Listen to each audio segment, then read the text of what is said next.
Bonjour et bienvenue dans notre grand décryptage du jour. Je suis ravi de lancer cette analyse sur un sujet Qui donne des sueurs froides à pas mal de monde en ressources humaines. Bonjour à tous.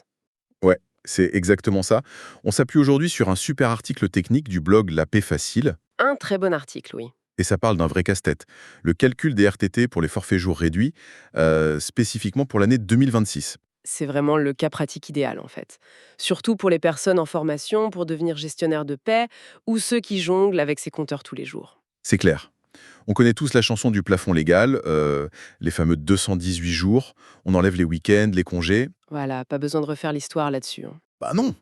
Mais alors, qu'est-ce qui rend 2026 si particulière quand on commence à toucher au forfait réduit? En fait, l'année 2026 a une configuration calendaire très spécifique. La grande variable qui modifie toute l'équation, ce sont les jours fériés qui tombent en semaine. Et il y en a combien en 2026? Le calendrier nous en offre 9. Et c'est vraiment ce chiffre qui sert de pivot. D'accord.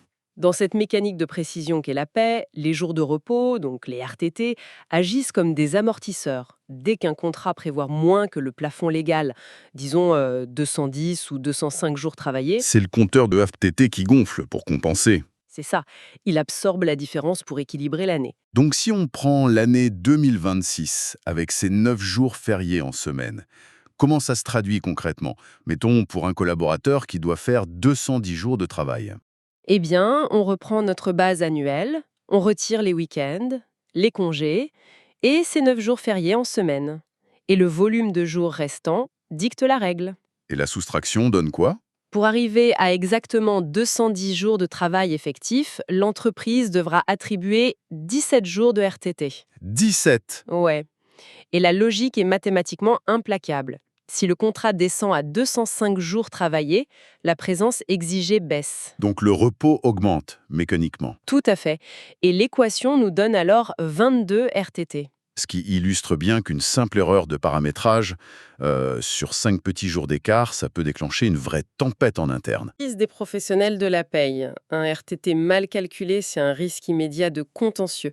Ou pire, un redressement en cas de contrôle de l'URSSAF. Les RTT, c'est pas des cadeaux qu'on donne au hasard. Non, pas du tout. C'est vraiment l'outil juridique qui garantit que le temps de travail du contrat est respecté à la lettre. Bon, ça pose le décor sur la rigueur qu'il faut avoir, mais là où l'article devient un vrai thriller RH, c'est quand il introduit la géographie. L'Alsace-Moselle. C'est ça. Pour un contrat strictement identique, le nombre de RTT va changer selon la région. C'est fou ça. C'est toute la subtilité du droit local en fait. Reprenons notre forfait à 205 jours. En 2026, cette région bénéficie toujours de ces jours fériés supplémentaires. Comme le vendredi saint. Exactement. Et en 2026, il tombera le 3 avril. Un vendredi, donc un jour de semaine supplémentaire à déduire. On passe de 9 à 10 jours fériés chômés dans le calcul de départ. Et donc ça impacte le résultat final, forcément. Bah oui, au lieu de nos 22 RTT calculés pour le reste de la France, la formule mathématique aboutit ici à 21 RTT pour le salarié alsacien. Mais alors vu de l'extérieur, on a l'impression que le salarié perd une journée de repos. Comment on explique ça aux équipes sans provoquer une émeute? C'est précisément l'argumentaire qu'un bon gestionnaire doit maîtriser. Le nombre total de jours non travaillés par le salarié sur l'année, il reste rigoureusement le même. Ah oui, parce que le jour férié local s'ajoute. C'est ça. Ce jour férié agit comme un repos gratuit imposé par le calendrier. Puisque le salarié se repose déjà ce vendredi-là grâce à la loi locale, l'entreprise a logiquement un RTT de moins à planifier pour lui. La balance annuelle est parfaitement équitable du coup. Parfaitement équitable. Alors qu'est-ce qu'on retient de tout ça? Pour les futurs pros de la paix, c'est la preuve éclatante que maîtriser ces petites variables, c'est le cœur du métier. Absolument. Une subtilité de calendrier ou une frontière régionale, et ça modifie tout un compteur. C'est cette précision chirurgicale qui maintient la paix sociale au fond. Une précision vitale au quotidien, ouais.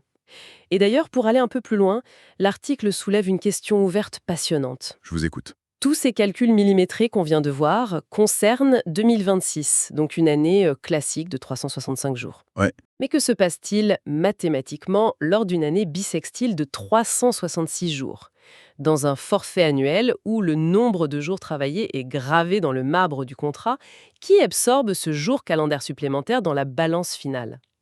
Eh bien, c'est un excellent casse-tête à méditer pour nos auditeurs. Ça montre vraiment à quel point ce métier est stimulant. Merci pour cette belle analyse.